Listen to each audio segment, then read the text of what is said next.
그리스도인은 통일에 대해 어떤 자세를 가져야 할까요? 한국기독교학술원이 학술 공개 세미나를 열고 통일을 바라보는 한국교회의 입장을 논의했습니다. 정희민 기자의 보도입니다. 최근 정부가 대통령 직속 기관인 통일준비위원회 출범을 약속한 이후 한반도에는 통일에 대한 분위기가 확산되고 있지만 이에 대한 국민들의 의견은 분분한 것이 현실입니다.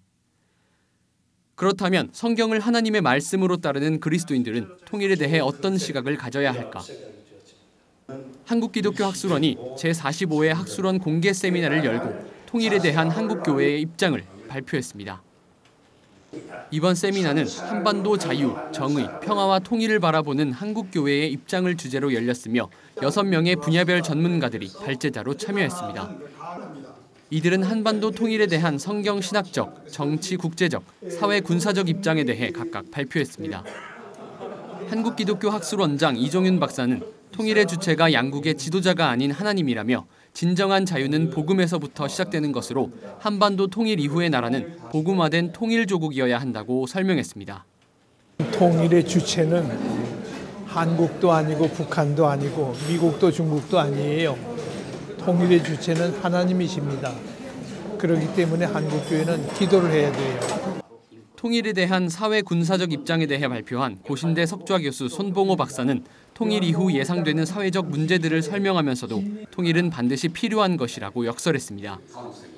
손 교수는 기독교적 관점에서 볼 때 지금의 북한 주민들의 상황을 바라만 보는 것은 무책임을 넘어 범죄라며 북한 땅에서 일어나고 있는 인권 유린과 굶주림을 중단시키기 위해서는 통일 외에 다른 대안이 없다고 설명했습니다.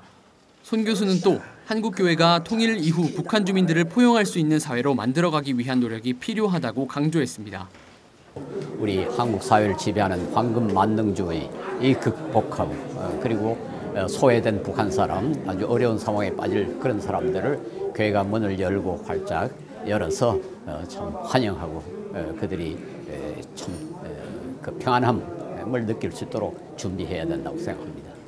세미나 이후 한국기독교학술원은 세미나 참석자 명의의 한국교회 입장을 발표하고 한반도 통일을 바라보는 그리스도인 개인에 대한 의견을 넘어 교회가 바라보는 통일에 대해 전했습니다. 참석자들은 복음화된 통일조국 건설을 목표로 기도한다는 부제로 발표된 입장문을 통해 한국교회가 통일에 대한 국민의 의지를 결집시키고 통일외교, 통일기금, 북한 주민 포용력 등을 확장하기 위해 노력해야 한다고 주장했습니다. 또 한국교회가 통일 후 발생할 이념과 사회, 도덕 방식 등의 차이가 가져올 갈등을 해결하기 위한 노력과 함께 통일에 대한 국제사회의 신뢰를 얻는 일에 앞장서야 한다고 밝혔습니다. C채널 뉴스 정의민입니다.